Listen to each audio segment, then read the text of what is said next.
Hello everyone. இந்த வீடியோவில் நம்ம work done by variable force பற்றி தான் பார்க்க போகிறோம். ஆல்ரெடி லாஸ்ட் வீடியோவில் நம்ம work done by constant force என்னன்னு நம்ம பார்த்தோம். இப்போது வேரியபிள் ஃபோர்ஸ் பற்றி பார்க்க போகிறோம். வேரியபிள் ஃபோர்ஸ் அப்படின்னா என்னென்னா அது சேஞ்ச் ஆகிட்டே இருக்கணும். ஸோ மாறிட்டே இருக்கணும். சேஞ்சிங் அப்படின்னு சொல்லுவாங்கள்ல. ஸோ சேஞ்சிங் ஃபோர்ஸ் அப்படின்னு சொல்லிக்கலாம். நீங்கள் எப்படி கண்டுபிடிக்கலாம் ஃபோர்ஸ் மாறிட்டே இருக்குமா இல்லாட்டி மாறாமல் இருக்குமா கான்ஸ்டண்ட்டாக இருக்குமா எப்படி கண்டுபிடிக்கலாம்னா, இப்போ கொஷனில் இந்த மாதிரி சொல்லிடுவாங்க, ஃபோர்ஸ் ஈக்குவல் டு 10 நியூட்டன் அப்படின்னு சொல்லிடுவாங்க. இது ஒரு ஃபிக்ஸ்டு நம்பர், இது மாறாது. அந்த மாதிரி இது கான்ஸ்டன்ட் ஃபோர்ஸ். இதே சம்டைம்ஸ் ஃபோர்ஸ் இப்படி கொடுப்பாங்க, எக்ஸ் ஸ்கொயர் மைனஸ் 3x அந்த மாதிரி. எக்ஸ் என்னன்னா பொசிஷன் அப்படின்னா இடம். ஸோ ஆப்ஜெக்ட் மூவ் ஆகிட்டே இருக்கும்ல, பொசிஷன் மாறிட்டே இருக்கும்ல. ஸோ அதனால எக்ஸ் மாறிட்டே இருந்தால் ஃபோர்ஸும் மாறிட்டே இருக்கும். ஃபோர்ஸ் இந்த மாதிரி எக்ஸ் டிபெண்ட்டாக கொடுத்துருவாங்க. இந்த மாதிரி ஃபோர்ஸை தான் என்னன்னு சொல்லுவாங்கன்னா வேரியபிள் ஃபோர்ஸ் இல்லாட்டி சேஞ்சிங் ஃபோர்ஸ் அப்படின்னு சொல்லுவாங்க. ஸோ இந்த மாதிரி ஃபோர்ஸ் ஒர்க் பண்ணால் என்ன இருக்கும், எவ்வளோ இருக்கும் அப்படின்னு கேட்பாங்க. So work done by variable force அப்படின்னாலே என்ன பண்ணுவாங்க, இது நீங்கள் ஃபார்முலாவாக ஞாபகம் வச்சுக்கணும். ஈஸி தான், லாஜிக்கலாக நம்ம பார்த்துக்கலாம். இது கொஞ்சம் இன்டெகிரேஷன் இன்வால்வ் ஆகும், மேத்ஸ் இன்வால்வ் ஆகும். ஒர்க் டன் பை வேரியபிள் ஃபோர்ஸ்னா என்ன சொல்லுவாங்கன்னா சிம்பிளாக இன்டெக்ரல் போடுவாங்க. ஸோ இது இன்டெக்ரல் எஃப் டிஎக்ஸ் அப்படின்னு சொல்லுவாங்க. கவனிச்சிங்கன்னா இது ஃபோர்ஸ் இன்டூ டிஸ்பிளேஸ்மெண்ட் தான். பாருங்க, நம்ம லாஸ்ட் வீடியோலையும் பார்த்துருப்போம். ஒர்க் டன்னா ஃபோர்ஸ் இன்டூ டிஸ்பிளேஸ்மெண்ட் தான். ஆனால் இங்கே டிஸ்பிளேஸ்மெண்ட்டை டிஎக்ஸ்ன்னு போடுவாங்க. ஸோ இங்கே எக்ஸுக்கு பதிலாக டிஎக்ஸ் அப்படின்னு போடுவாங்க, இன்டெக்ரல் போடுவாங்க. ஸோ இந்த எஃப் என்னவா இருக்குன்னா வேரியபிள் ஃபோர்ஸாக இருக்கணும். ஸோ வேரியபிள் ஃபோர்ஸுக்கு நம்ம ஒர்க் டன் இந்த ஃபார்முலா யூஸ் பண்ணலாம். So work done by variable ஃபோர்ஸ்னா இந்த மாதிரி போட்டுக்கலாம். ஸோ இன்டெக்ரல் எஃப்டிஎக்ஸ் அப்படின்னு போட்டுக்கலாம். இது நீங்கள் பை ஹார்ட் பண்ணிக்கணும். இந்த எக்ஸாம்பிள் பாருங்க, find work done by force F is equal to 3x square minus 2x to displace an object from x is equal to 0 to x is equal to 3 அப்படின்னு சொல்றாங்க. So ஒரு object இனிஷியலா x is equal to 0 கிட்ட இருக்கான். So ஒரு object, இந்த object 0ல இருந்து 3 இந்த இடம், so x is equal to 3க்கு மூவ் பண்ணுமா. ஸோ யார் மூவ் பண்ணணும்னா இந்த F ஃபோர்ஸ் மூவ் பண்ணுமா. அந்த F இப்படி வேரி ஆகுது. ஆக்சுவலி இந்த எஃப் எக்ஸ் மேலே டிபெண்ட் ஆகிற மாதிரி கொடுத்துருக்காங்க.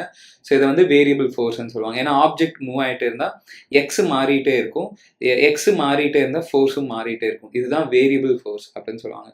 So work done by variable force அப்படின்னு சொன்னாலே இன்டெகிரேட் பண்ணும். ஸோ இன்டெக்ரல் எஃப்டிஎக்ஸ் தான் பண்ணும். ஸோ இது பார்த்துக்கோங்க. இன்டெக்ரல் எஃப் பதிலாக என்ன போடலான்னா 3x square minus 2x dx அப்படின்னு போட்டுக்கணும். எஃப்க்கு பதிலாக லிமிட்ஸ் போடணும். இங்கே உங்களுக்கு தெரியும்னு நினைக்கிறேன், இன்டெகிரேஷனில் இங்கே லோவர் லிமிட், இங்கே அப்பர் லிமிட்னு சொல்லுவாங்க. அப்படின்னா இங்கே இனிஷியல் வேல்யூ போடணும். இங்கே இனிஷியலாக எக்ஸ் என்னன்னு பாருங்கள், எக்ஸ் வேல்யூஸ் தான் போடணும். இங்கே பொசிஷன் வேல்யூஸ் போடணும். இங்கே 0, ஃபைனலாக எங்கே இருக்கோ பாருங்கள் 3 கிட்ட இருக்குது. இப்போ இதை இன்டெகிரேட் பண்ணணும். So 3 into x square integration x cube by 3. Limits போட்டுக்கணும். 0 to 3 மைனஸ் 2 இன்டூ எக்ஸோட integration x square by 2. Limit 0 to 3. 3 cancel ஆகும் பாருங்க, 2 கேன்சல் ஆகும்.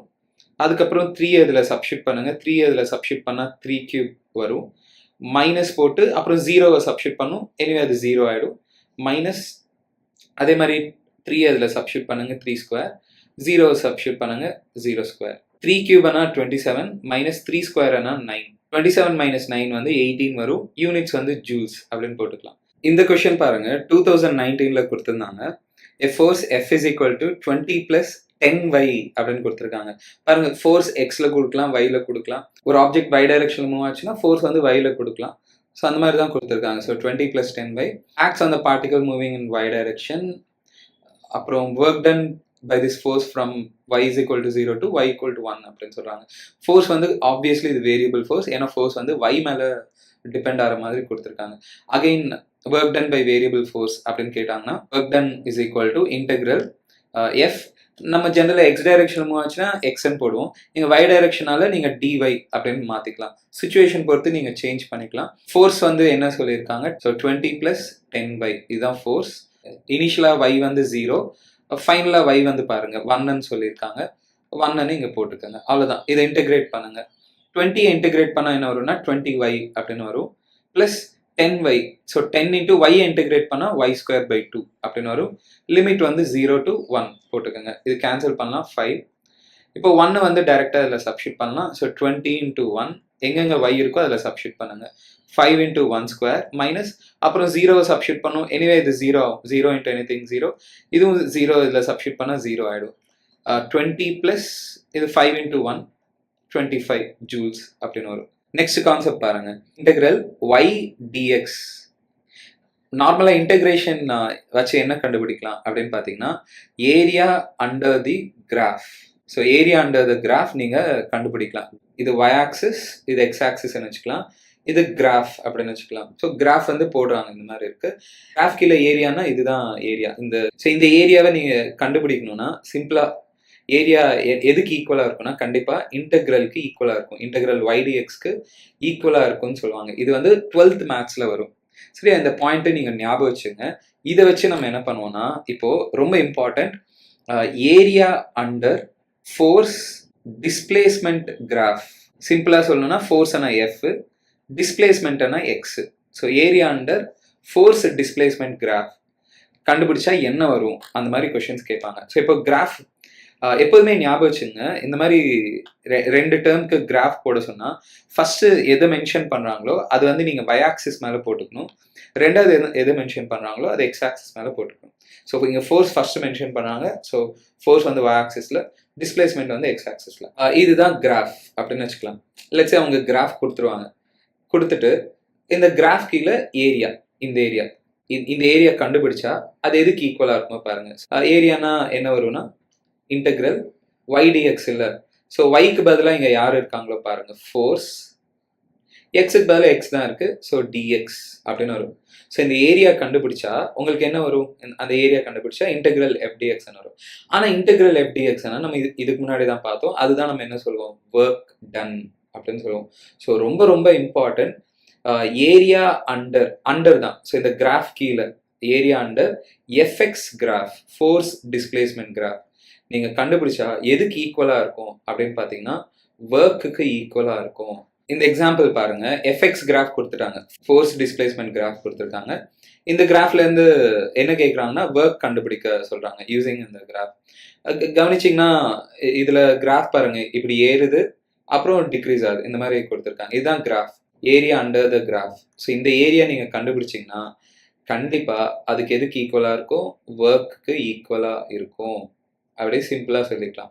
ஸோ இந்த ஏரியா எப்படி கண்டுபிடிக்கலாம் அப்படின்னா சிம்பிள் ஷேப் தான் உங்களுக்கு கொடுப்பாங்க. இது ட்ரையாங்கிளுக்கு ஏரியா என்ன சொல்லுவாங்க, half into base into height அப்படின்னு சொல்லுவாங்க. இதுதான் ஒர்க்னா நான் டபிள்யூன்னு போட்டுக்கிறேன். So work is equal to half into base. பாருங்க, பேஸ்னா இதுதான் பேஸ்ன்னு சொல்லுவாங்க, இந்த லென்த் தான் பேஸ். ஸோ இது வந்து ஆரிஜின்னா இது 0, 0லேருந்து 5னா இந்த லென்த் எவ்வளோ இருக்குன்னா 5ன்னு சொல்லிக்கலாம். ஸோ பேஸ் வந்து 5 இன்டூ ஹைட்னா எப்போதுமே இந்த வெர்டிக்கல் ஹைட் இது பார்க்கணும். ஸோ இந்த ஹைட் எவ்வளோ அப்படின்னு பார்த்தீங்கன்னா அவங்க கொடுத்துருக்காங்க பாருங்க, இது மார்க் பண்ணியிருக்காங்க. கண்டிப்பாக இந்த லென்த் எவ்வளோ இருக்குன்னா பாருங்க, 0லேருந்து இந்த லென்த் பாருங்க 20. கண்டிப்பாக இதுவும் என்ன இருக்குன்னா 20 தான் இருக்கும். ஸோ இந்த லென்த் வந்து 20 இருக்கும். ஸோ ஹைட் வந்து 20 அப்படின்னு சொல்லிக்கலாம். அவ்வளோதான், கேன்சல் பண்ணிங்கன்னா 10. ஒர்க் டன் வந்து 5 into 10 50 ஜூல்ஸ் அப்படின்னு வரும். இப்போ இது பாருங்க, எஃப்எக்ஸ் கிராஃப் தான், இது ரெட் கலர்ல கொடுத்துருக்காங்க பாருங்க, இதுதான் கிராஃப். இப்போ இதுல என்ன கண்டுபிடிக்க சொல்றாங்கன்னா ஒர்க் கண்டுபிடிக்க சொல்றாங்க. கிராஃப் பாருங்க, ஃபர்ஸ்ட் இங்க மேல இருக்கு, அப்புறம் கீழே இருக்கு, அப்புறம் மறுபடியும் மேல இருக்கு.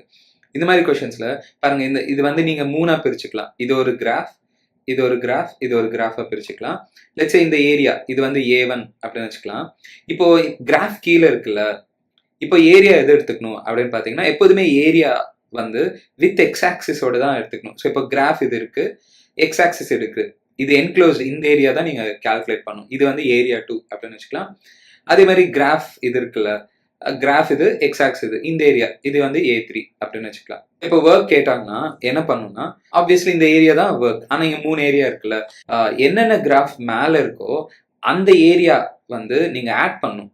ஸோ இப்போ ஏரியா 1 ஏரியா 3 நீங்கள் ஆட் பண்ணணும். என்ன கிராஃப் கீழே இருக்கோ அந்த ஏரியாவை நீங்கள் சப்ராக்ட் பண்ணணும். ஸோ -A2 அப்படின்னு பண்ணணும். அப்புறம் என்னன்னா இது வந்து என்ன சொல்லுவாங்கன்னா மாடுலஸ் அப்படின்னு சொல்லுவாங்க. ஏரியா ஜென்ரலாக பாசிட்டிவாக தான் இருக்கணும், நெகட்டிவ் இருக்கக்கூடாது. அதனால தான் ஒருவேளை சம்டைம்ஸ் என்ன ஆகும்னா இங்கே கொஞ்சம் பேர் வந்து நெகட்டிவ் போட்டுருவாங்க. இந்த கீழே கிராஃப் கால்குலேட் பண்ணும்போது நெகட்டிவ் அதெல்லாம் போடுவாங்க. அந்த மாதிரிலாம் பண்ணக்கூடாது. ஏரியா 2 வந்து இந்த டேர்ம் வந்து எப்போதுமே பாசிட்டிவாக இருக்கணும், இந்த டேர்ம் எப்போதுமே பாசிட்டிவாக இருக்கணும், இது பாசிட்டிவாக இருக்கணும். ஸோ மாடுலஸ்ன்னு சொல்லுவாங்க. இது வந்து மாடுலஸ்னா ஒன்றும் இல்லை. இப்போ மாடுலஸ் ஆஃப் -10 மாடுலஸ் ஆஃப் -10 வந்து 10ன்னு போடுவோம். ஸோ ஏரியா எப்போதுமே பாசிட்டிவாக இருக்கணும், இந்த டேர்ம் பாசிட்டிவாக தான் இருக்கணும். இந்த எக்ஸாம்பிள் பாருங்க, எஃப்எக்ஸ் கிராஃப் கொடுத்துருக்காங்க. கிராஃப் வந்து இந்த மாதிரி இருக்கு பாருங்க. இப்போ ஒர்க் டன் என்ன அப்படின்னு கேட்குறாங்க. அகைன் நீங்கள் என்ன பண்ணணும்னா, இங்கே கிராஃப் பாருங்க, ஒன்று மேலே இருக்கு, இன்னொன்று கீழே இருக்கு. ஸோ சிம்பிளாக நீங்கள் என்ன பண்ணணும்னா, இந்த கிராஃப் கீழே இந்த ஏரியா கண்டுபிடிங்க, இது A1. அதே மாதிரி இந்த கிராஃப் வந்து எக்ஸாக்ஸோட பண்ணுற ஏரியா, இது A2 அப்படின்னு வச்சுக்கோங்க. ஸோ A1 கண்டுபிடிங்க, A2 கண்டுபிடிங்க. A1 என்ன இருக்கும்? ஏரியா வந்து ½ இன்டூ பேஸ் பாருங்க, இதுதான் பேஸ்ன்னு சொல்லுவோம். இது வந்து 2ன்னு சொல்லியிருக்காங்க. ஸோ இது வந்து எவ்வளோ இருக்கும்? 2 அப்படின்னு போட்டுக்கலாம். ஸோ பேஸ் வந்து 2ன்னு போட்டுக்கலாம், இன்டூ இந்த ஹைட் எவ்வளோ இருக்கும் அப்படின்னு பாருங்க. அது வந்து எவ்வளோ சொல்லியிருக்காங்களோ பாருங்க, 10. ஸோ இந்த டாப் மோஸ்ட் பாயிண்ட் பாருங்க, இது 10ன்னு சொல்லியிருக்காங்க. ஹைட் நம்ம இப்படி தான் பார்க்கணும். அவ்வளோதான், இது கேன்சல் பண்ணுங்க. ஏரியா வந்து 10 அப்படின்னு வரும். ஏரியா 1 வந்து 10. அதே மாதிரி ஏரியா 2 பாருங்க. ஏரியா 2 வந்து அகைன் ட்ரையாங்கிள் ஷேப்ல இருக்கு. ½ இன்டூ பேஸ் பாருங்க, இது வந்து 2, இது வந்து 5. ஸோ இந்த லென்த் எவ்வளோ இருக்கும் பாருங்க. சிம்பிளா நீங்க 5ல இருந்து 2 சப்ராக்ட் பண்ணுங்க, என்ன வரும்னா 3ன்னு வரும். ஸோ பேஸ் வந்து 3 இன்டூ ஹைட் பாருங்க. ஹைட்னா இதுதான் பார்க்கணும், வெர்டிக்கல் ஹைட். இந்த ஹைட் பார்க்கணும். இந்த பாயிண்ட் எவ்வளோ டிஸ்டன்ஸ்ல இருக்கும் பாருங்க, 20ல இருக்கு. இது -20ன்னு காமிச்சிருப்பாங்க, ஏன்னா இது நெகட்டிவ் ஆக்சஸ். ஆனால் நீங்கள் மைனஸ் எடுக்காதுங்க. ஏரியா கால்குலேட் பண்ணும்போது மைனஸ் எல்லாம் போடக்கூடாது. இது வெறும் 20 அப்படின்னு போட்டுங்க. இந்த லென்த் வந்து 20, அவ்வளோதான், கேன்சல் பண்ணுங்க. இது 10 சார். ஸோ இது என்ன வரும்னா 30 அப்படின்னு வரும். ஒர்க் கேட்டாங்கன்னா ஏரியா 1 மைனஸ் ஏரியா 2ன்னு பண்ணும். ஏரியா 1 வந்து எவ்வளோனா 10 மைனஸ் ஏரியா 2 பாருங்க, இது 30. 10 - 30 என்ன வரும்னா -20 வரும். -20 ஜூல்ஸ்.